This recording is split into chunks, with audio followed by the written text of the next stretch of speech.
I still remember the way Daniel looked at me that night, as though my words had struck something delicate he'd been guarding. It had started as nothing more than a casual joke over dinner. We just finished eating, and I was laughing about how drained I felt after another grueling day at the firm. Half serious, half teasing, I said, "Maybe I should just retire early and let you handle the bills for once." He froze.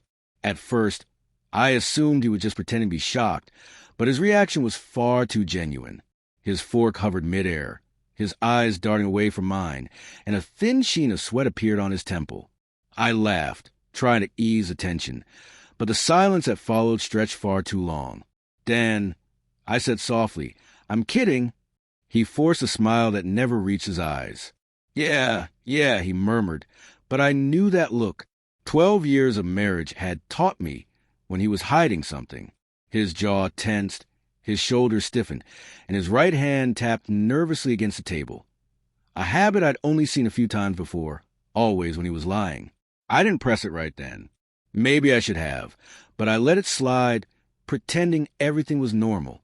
That night, though, as he showered, I found myself replaying the moment over and over. Why would the thought of my retirement unsettle him so much?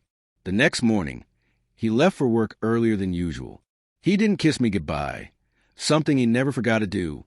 I watched from the window as his car disappeared, feeling a heavy weight settle in my chest. Later, curiosity got the better of me. I logged into our joint email account to retrieve some old tax documents, something I hadn't done in months. That's when I noticed it. Multiple unread messages in his inbox from someone named Clara HR. At first, I assumed they were just work-related, but one subject line caught my eye. "Re, your upcoming early retirement arrangement."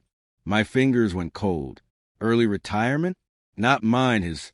A chill ran through me as I opened the email, and what I read next stopped my heart. The message was dated 3 weeks earlier. It wasn't from the company's general HR address, but from a personal-looking account belonging to someone named Clara Jensen. The email was brief, yet enough to shatter the life I thought we still had. "Daniel, as discussed, your early retirement package will be finalized once the funds are transferred to the secondary account. Please confirm confidentiality. We can't afford for anyone to find out yet, especially her." Her. My name wasn't mentioned, but I didn't need it to know who it meant. The rest of the chain revealed everything I was never meant to see. Daniel wasn't retiring. He was resigning, cashing out part of his pension, and planning to move abroad. And Clara? She wasn't just HR. She was his colleague. And something much more. The emails weren't explicitly romantic, but they hinted at intimacy. Phrases like "our new start," "finally free," and "I can't wait to see you," without worrying who might find out. My stomach churned. I felt dizzy, like the floor had dropped beneath me. Every late night at work, every early morning he had to leave. It all began to make sense. He wasn't just hiding money. He was hiding a second life. That evening, when he returned home, I didn't confront him right away. I watched the ease of his smile, the casual way he asked about dinner, the subtle tremor in his voice when I casually mentioned retirement again. He looked up sharply, then forced a laugh. "Still on that?" he asked. "Yeah," I said, calm. "Maybe sooner than you think." The rest of the night passed in silence, the tension thick and suffocating. After he went to bed, I sat alone on the couch, the glow of my phone illuminating the tears I hadn't noticed falling. I read the emails again, this time slower, catching details I'd missed. A bank account number, a date, a city, Lisbon. Lisbon, the same city he once said he'd love to retire in. The pieces fell into place like shards of broken glass. He wasn't planning a surprise. He was planning an escape. The next morning, I woke before dawn. Daniel was still asleep beside me, arm loosely draped over me, breathing calm, as if nothing were wrong. For a moment, I let myself believe it. The warmth, the familiarity, the illusion. Then I quietly slipped out of bed, made a cup of coffee, and rehearsed my words. By the time he came downstairs dressed for work, I was ready.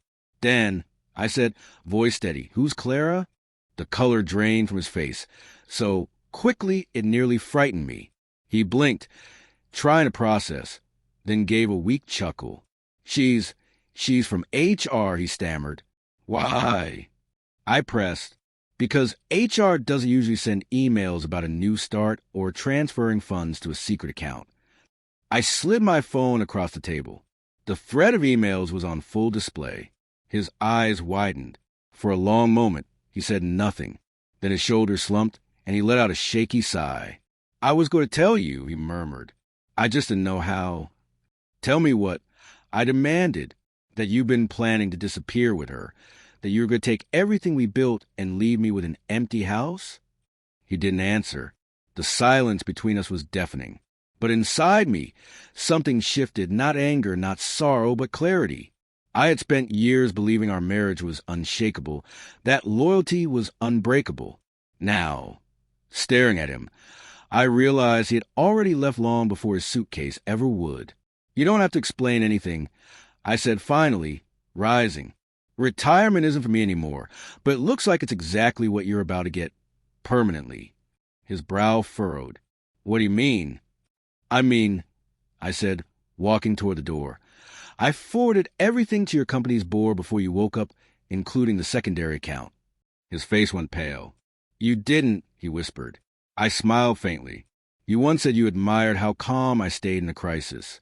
Guess now you know why. As I left the house, a strange peace settled over me. The betrayal still burned, yes, but so did a quiet sense of power. For the first time in years, I wasn't the one waiting for answers. I was the one walking away with them. And maybe, just maybe, that was my true retirement from him